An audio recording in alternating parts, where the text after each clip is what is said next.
Chers apprenants, en cette période de confinement, le gouvernement, à travers les ministères sectoriels de l'éducation et de la formation, vous invite à suivre vos enseignants dans des séances de rappel de cours, exercices et devoirs, matière par matière, sous la supervision pédagogique des directeurs d'enseignement et des inspecteurs spécialisés dans leur discipline. Bonjour chers élèves. Dans le cadre de la continuité pédagogique, l'État a pensé au cours sur les médias pour vous aider à reviser. Professeur d'espagnol.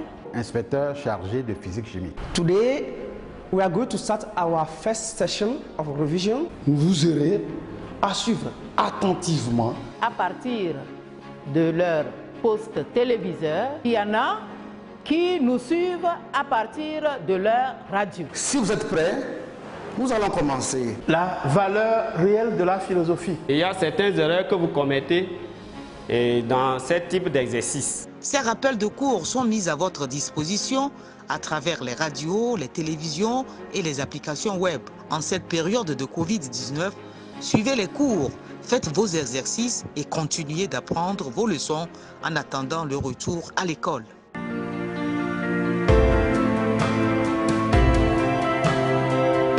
Chers élèves, je me nomme Abouzo Kofi Sena, je suis l'inspecteur de l'éducation nationale chargé des enseignements de histoire, géographie et de l'ECM à l'inspection Golfa S. Lomé.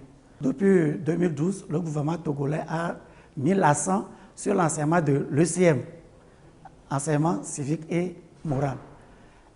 Malheureusement, nous constatons que nos élèves, vous ne voulez pas vous intéresser à cette matière. C'est très dangereux. Et j'ai constaté dans les classes d'examen, surtout à classe de terminale, que les élèves de terminale refusent catégoriquement, du moins certains. Ils refusent même de suivre le cours. Je suis désolé, du jour au lendemain, l'autorité peut décider qu'au bac 2, on compose en ECM. Si vous n'avez pas suivi le cours, lorsque l'autorité va décider, c'est en ce moment que vous allez apprendre la leçon.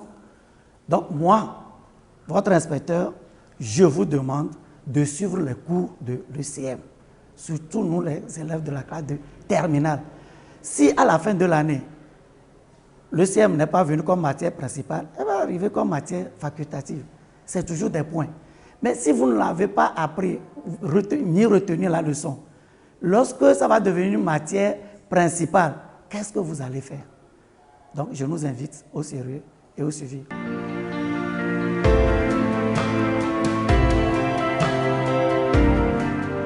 Chers élèves, bonjour. Je me nomme Baguedou Essobéou. Je suis chargé des cours d'histoire et de géographie et d'éducation civique et morale au lycée de Hedjanawe à Lomé. Alors, l'honneur me choisit de vous présenter une révision en éducation civique et morale. J'espère que vous êtes confortablement assis. Alors, tous les Togolais sont concernés par l'éducation civique et morale. Tous les élèves, à tous les niveaux, sont concernés par l'éducation civique et morale. Je m'adresse particulièrement aux élèves de la première. Notre révision va porter essentiellement sur le premier thème. Le thème numéro 1, notamment civilité, civisme, citoyenneté et démocratie. Nous n'allons pas aborder tout le thème, nous allons nous appesantir sur la leçon intitulée « La citoyenneté ». Alors, qu'est-ce que nous attendons de vous au bout du fil? Alors, à la fin donc de cette étude, en termes d'objectifs pédagogiques, l'élève que je suis, je dois être capable de définir les mots-clés, d'identifier et de respecter les règles de vie collective. Enfin, je dois être capable d'exercer mes responsabilités en tant que citoyen et donc pouvoir adopter des attitudes réfléchies et critiques. Alors pour ce faire, nous allons nous rafraîchir un peu la mémoire. Nous allons repartir aux notions élémentaires de la civilité, du civisme. Alors, chers amis, qui peut nous rappeler ce que c'est que la civilité? Qu'est-ce que la civilité? Alors, on appelle civilité, en réalité, l'observation des convenances, des bonnes manières en usage dans un groupe social. C'est aussi faire preuve de courtoisie, de politesse, d'amabilité, de sociabilité. Bref, faire preuve de civilité revient à se respecter et à respecter les autres. Alors, citons quelques exemples de civilité. Alors, quelques exemples de civilité. Alors, pendant que vous êtes assis les uns à côté des autres, commencez par vous donner, au moins que chacun donne un exemple de civilité à son prochain. Alors, moi, je vais vous proposer 2 exemples ici, notamment donc avoir l'habitude de saluer les autres, savoir reconnaître ses fautes et ses erreurs, et savoir également s'excuser. Alors, concrètement, qu'est-ce que nous appelons les convenances, les bonnes manières? Alors, observons cette photo. Alors, mes chers amis qui me suivent, qui me reçoivent à la radio, je vais vous la décrire pour que vous puissiez être avec nous. Vous êtes là? On peut aller? Bien, alors, sur la photo, on observe deux jeunes gens assis sur une place publique. Donc, ils sont en train d'échanger dans une causerie. Et juste à côté d'eux, on aperçoit une personne âgée qui tient à peine debout et qui s'accroche là à un pieu. Vous voyez là, il y a là un poteau là. Et donc, visiblement, la personne âgée tient difficilement debout et donc négocie l'équilibre.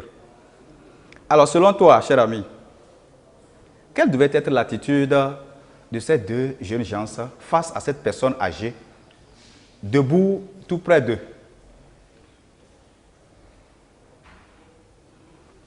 Alors, naturellement, ces 2 gens devaient tout simplement lui laisser leur place. Voilà donc un exemple de convenance, un exemple donc de règles de bonne manière. Bien, alors, question 3, qu'est-ce que le civisme? Alors, on appelle civisme le dévouement du citoyen pour sa patrie. C'est également le souci du citoyen de privilégier les intérêts de la collectivité au détriment de ses propres intérêts. Alors, somme toute, civilité et civisme permettent une meilleure harmonie dans la vie sociale.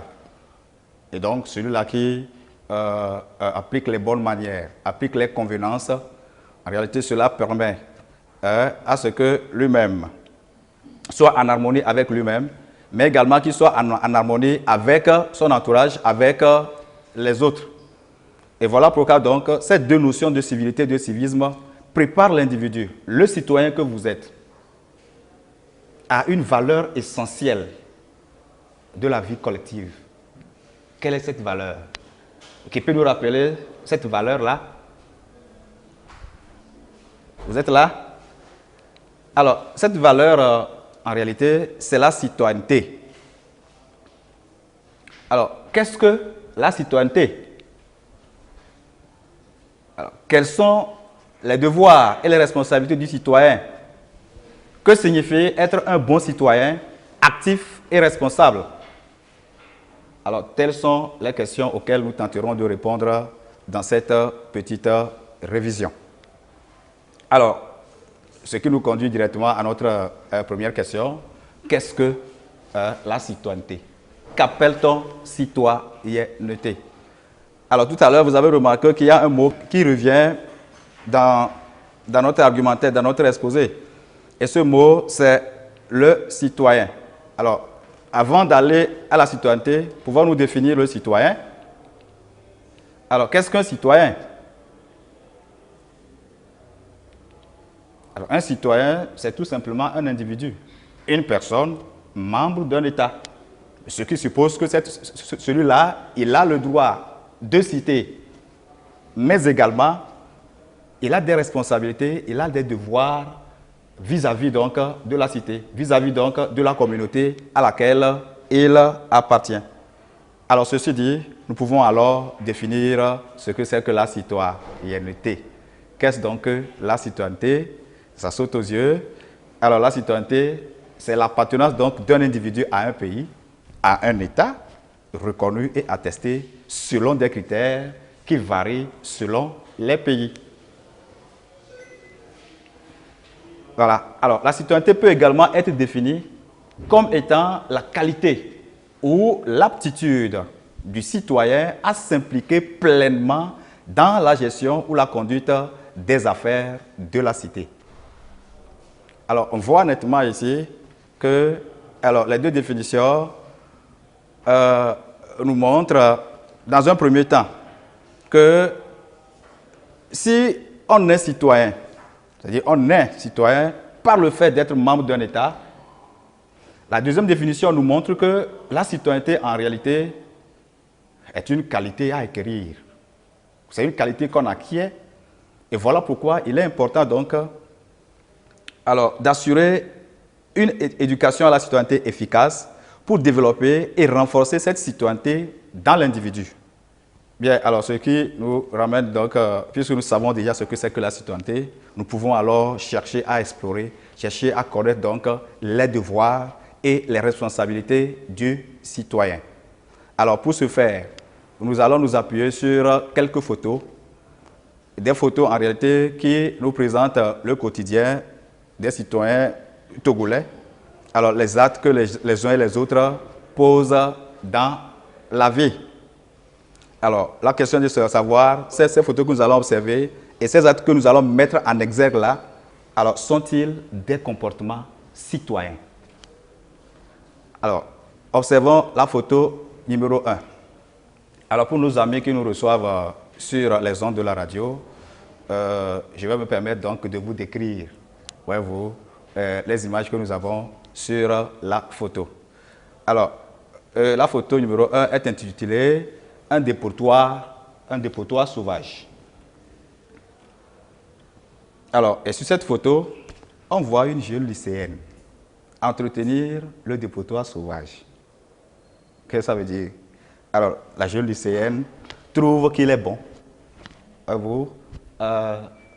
de jeter les ordures partout et donc d'agrandir le dépotoir en y jetant au quotidien les ordures. Alors, vous me direz qu'elle n'a pas le choix puisqu'elle ne dispose pas de dépotoir officiel auprès d'elle dans le quartier. Mais observons l'image qui va suivre. Alors, la photo suivante. La poubelle. Là, on observe, chers amis, clairement qu'il y a une poubelle sur laquelle on a même mis le mot d'emploi. On a même dessiné, il y a là indiqué donc l'icône de la poubelle, comment ouvrir et donc comment mettre les ordures dans la poubelle. Alors, qu'est-ce qu'on observe là? On observe que les citoyens, au lieu de mettre les ordures dans la poubelle, préfèrent donc mettre les ordures au sol.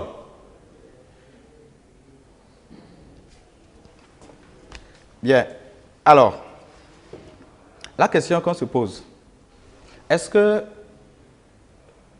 c'est la meilleure manière? Alors, si nous devons continuer à jeter les déchets partout, parce qu'il n'est pas rare de voir dans ce pays, dans tous les quartiers, ça s'observe. Alors, les chantiers, les maisons en construction, on remarque que les voisins en font des dépotoirs. On remarque également que les rues sont jonchées d'ordures. Et donc, il y a prolifération des dépotoirs, de déchets, voyez-vous, un peu partout dans nos quartiers.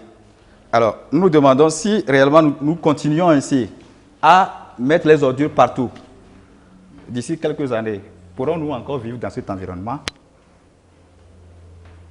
Alors, nous avons donc l'impérieux devoir de préserver notre environnement pour nous assurer une meilleure santé et donc de protéger la vie des générations futures.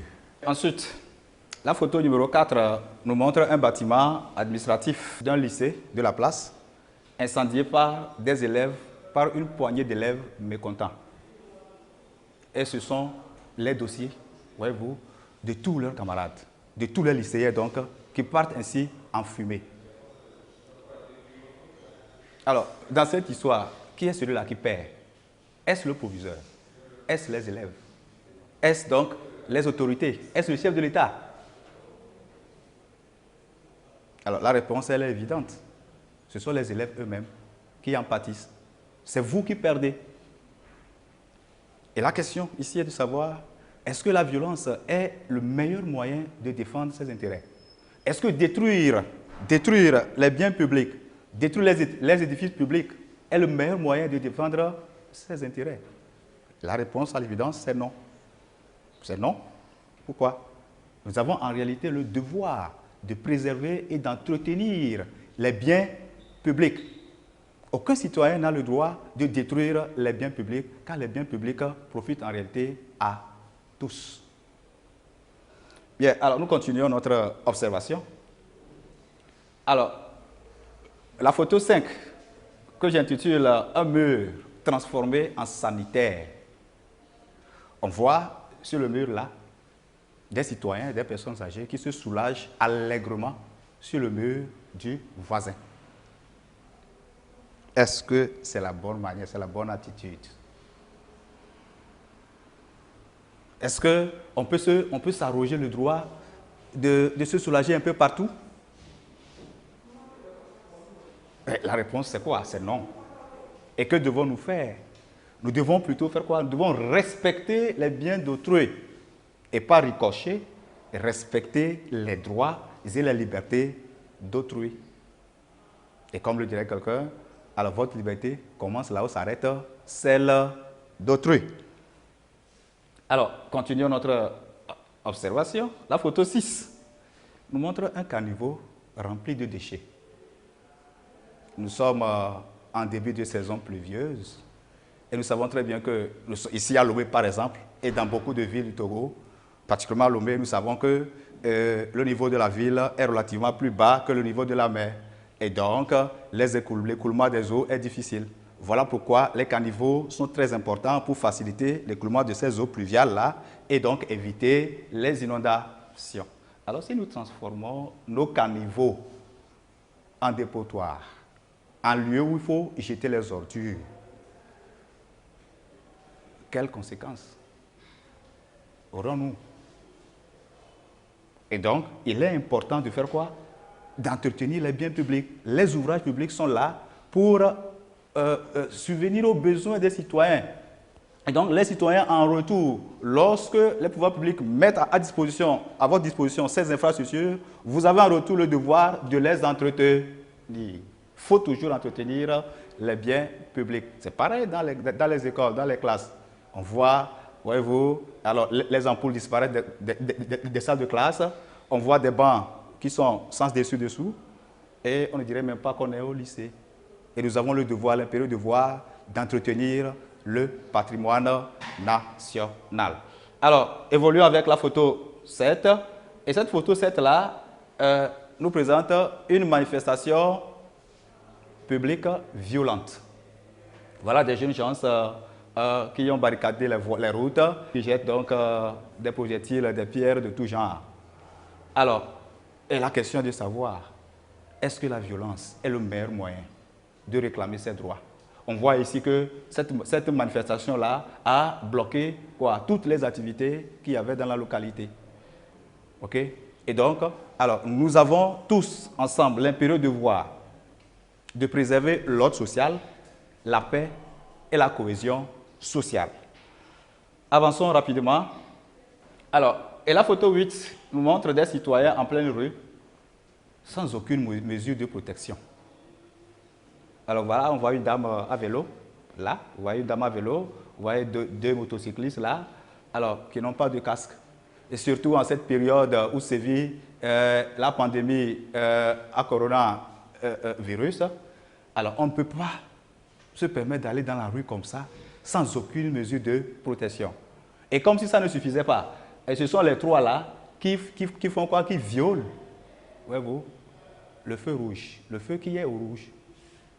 Et donc, vous voyez là un agent de circulation qui les interpelle pour dire, chers amis, que, alors, nous devons tous respecter, voyez-vous, les dispositions prises par les autorités, ou bien nous devons donc tous respecter quoi?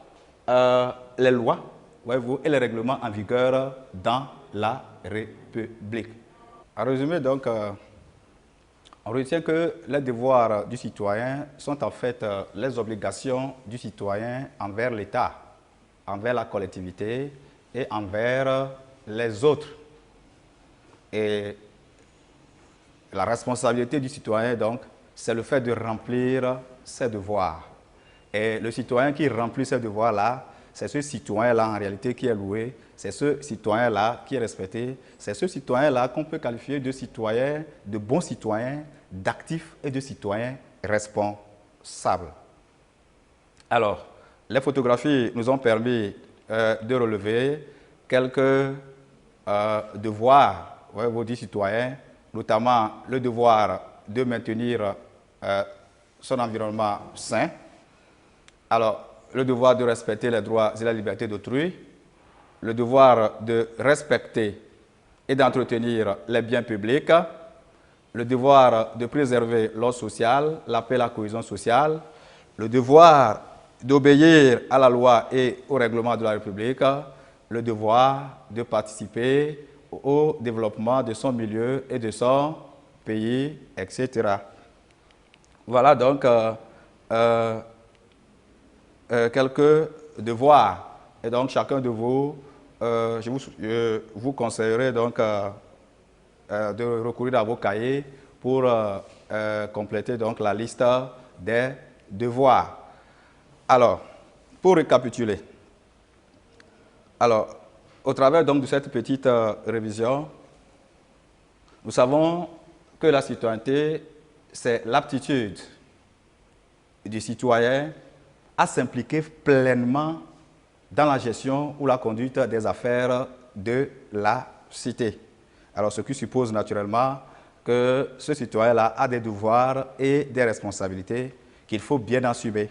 Et c'est lorsqu'on assume ces devoirs et ces responsabilités qu'on peut donc vous prétendre à un certain nombre de droits.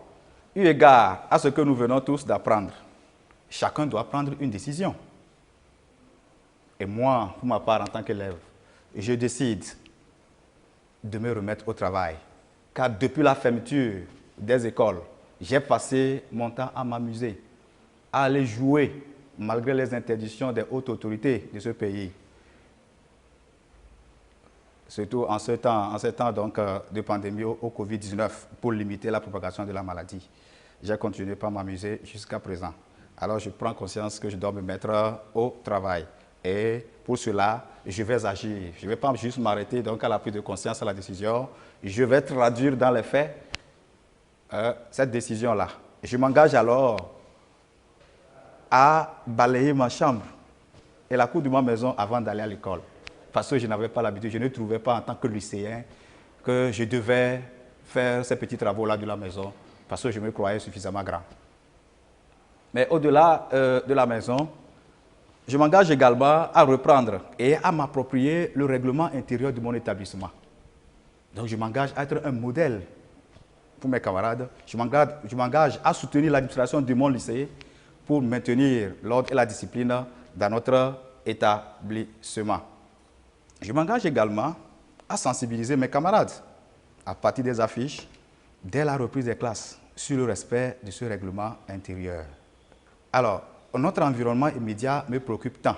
Et voilà pourquoi, dans mon quartier, je vais travailler avec mes parents, avec les amis, pour mettre en place des poubelles dans les coins de la rue.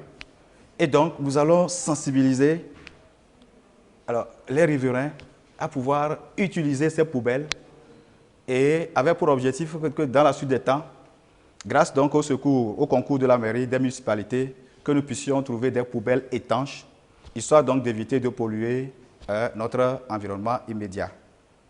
Et je vais participer, je prends l'engagement solennel de participer chaque premier samedi du mois à l'opération Togo propre. Et alors, nous allons faire un petit exercice d'application très rapidement. Alors, texte pour mes amis qui me suivent, qui me reçoivent à la radio, je vais vous lire rapidement le texte. Bien. Alors, article 42, tout citoyen a le devoir sacré de respecter la Constitution ainsi que les droits et les règlements de la République. Article 43, La défense de la patrie et l'intégrité du territoire national est un devoir sacré du citoyen. Article 45. Tout citoyen a le devoir de combattre toute personne ou groupe de personnes qui tenterait de changer par la force l'ordre démocratique établi par la présente Constitution. Article 46. Les biens publics sont inviolables. Toute personne ou tout agent public doit les respecter scrupuleusement et les protéger. Tout acte de sabotage, de vandalisme, de détournement des biens publics, de corruption, de dilapidation est réprimé dans les conditions prévues par la loi. Article 47. Tout citoyen a le devoir de contribuer aux charges publiques dans les conditions définies par la loi. Article 48, enfin, tout citoyen a le devoir de veiller au respect des droits et libertés des autres citoyens et à la sauvegarde de la sécurité et de l'ordre public. Il œuvre à la promotion de la tolérance et du dialogue dans les rapports avec autrui. Il a l'obligation de préserver l'intérêt national, l'ordre social, la paix et la cohésion nationale. Extrait du titre de la Constitution togolaise, sous-titre intitulé, sous-titre 2, intitulé « Des devoirs », pages 21 et 22.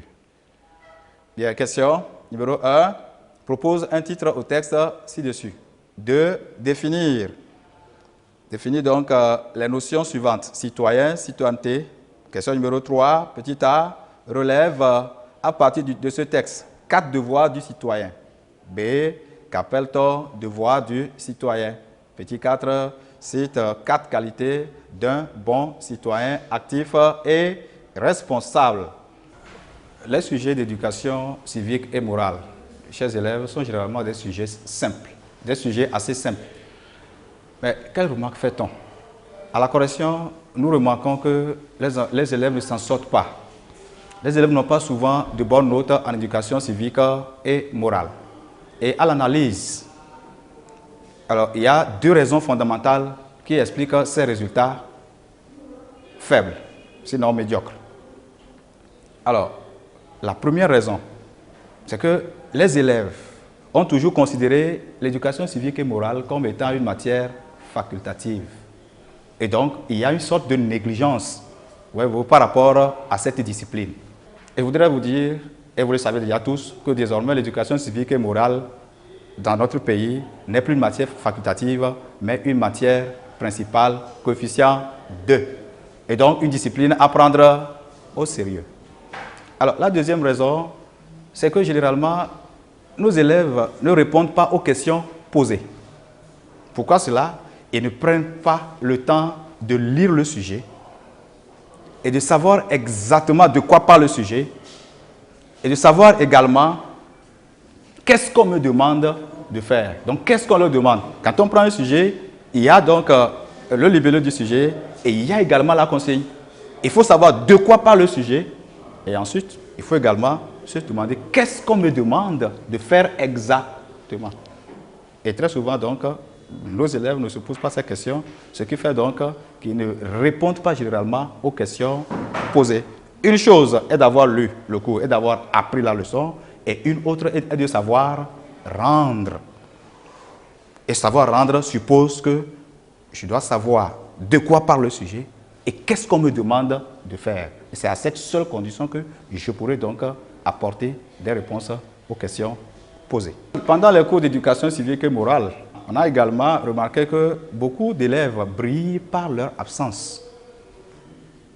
Parce qu'ils estiment que l'éducation civique et morale est une matière facultative et il ne faut pas donc se gêner pour cela. Alors qu'en réalité, dans notre pays, aujourd'hui, alors les cours d'éducation civique et morale ne sont plus facultatifs. Et donc, la discipline désormais est une matière principale, je répète, coefficient 2. Et donc, une discipline à prendre au sérieux. Coefficient 2 dans toutes les séries, du moins c'est de l'enseignement général. Que ce soit en seconde, en première ou en terminale, alors c'est coefficient 2 désormais. Comme vous venez de le voir tout à l'heure dans le déroulement de la leçon, vous avez vu l'importance de l'ECM dans le quotidien. D'abord, l'ECM, c'est moi-même avec moi-même. Je me connais, je connais mes défauts, mes qualités. comment me corriger pour rester en harmonie avec les autres. Dans la rue, comment je dois me comporter pour être un citoyen responsable. Maintenant, dans mon établissement, quelle attitude adopter pour que ça fonctionne bien. Maintenant, ma contribution à la collectivité locale, quel acte je pose pour que la commune avance? Quel acte je pose pour que ma préfecture, ma région avance? Quel acte je pose pour que mon pays se développe? Donc, le développement de notre pays me concerne. C'est l'acte que je pose tous les jours qui détermine l'avenir de mon pays. Donc, ECM, ce n'est pas seulement pour avoir les points, mais aussi c'est pour assurer le développement de notre pays et de notre communauté.